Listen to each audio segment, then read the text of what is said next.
Okay, so P12.3 refraction. So what happens when a wave hits a boundary? Okay. Well, when a wave hits a boundary, two things happen. Some of the wave is reflected and some of the wave is transmitted. And that is always the case, it doesn't matter. So this one is known as the transmitted wave.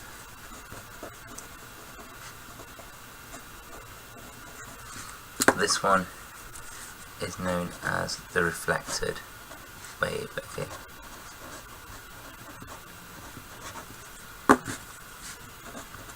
And that's true for any boundary whatsoever, so long as there's a change in density between the two or three mediums. Okay, so it's in this density, it goes into this one. When there's a change in density, some's transmitted and some's reflected.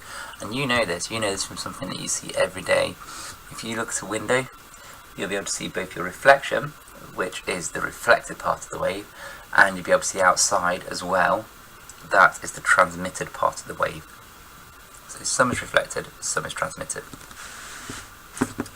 Now, it gets a little bit more complicated when it's on an angle, which is what we're going to look at now. So, the light comes in on an angle, it hits a block. And draw my line at 90 degrees to my block. Remember, that's called the normal. This angle here is my angle of incidence. And then if I was looking at this block and I was like, oh, what's happening here? What I would see coming out the other side is I would see a line coming out like that. Okay? And this line, it's parallel.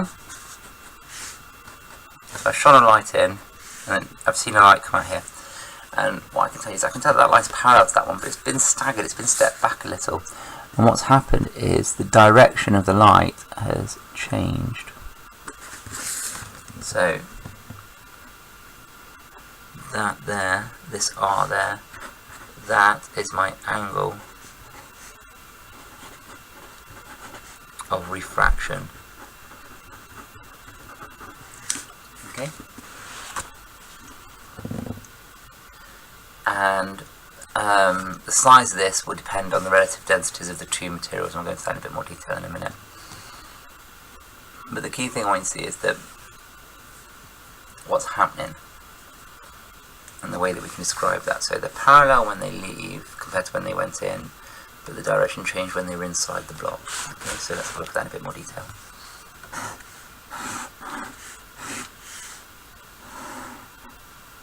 Now, there's two ways of thinking about a wave. One is in your squiggly version, which I've done so far, and the other one is in like wave fronts. So, if you imagine looking down at your wave from above, you're going to see something else like this. Okay? And can you see that this part of the wave has hit the block first? Now, if this one is, if this is air and this is glass, and then that's going back into air afterwards, well then the density of the air, rho A, that's going to be a lot less than the density of the glass, rho G. So the speed of my wave is going to be a lot faster, so let's call that CA, speed of light in air, is going to be much greater than the speed of light in glass. Let's call that speed of CG. Okay? So that means that this part of the wave that got there first is going to get slowed down, it's going to get left behind because it went into the glass, it gets left behind, see? And then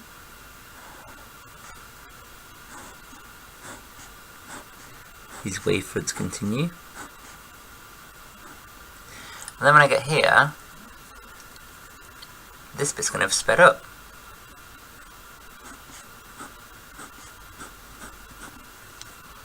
Okay, and that's why on the previous example,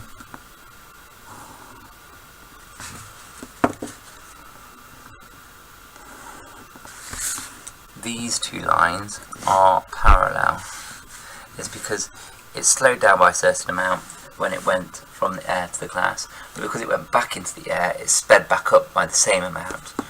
And it's all to do with the fact that the bit of the wave that gets there first slows down by the most, and then it all carries on travelling, and then that's the same bit that speeds up by the most, changes the direction again.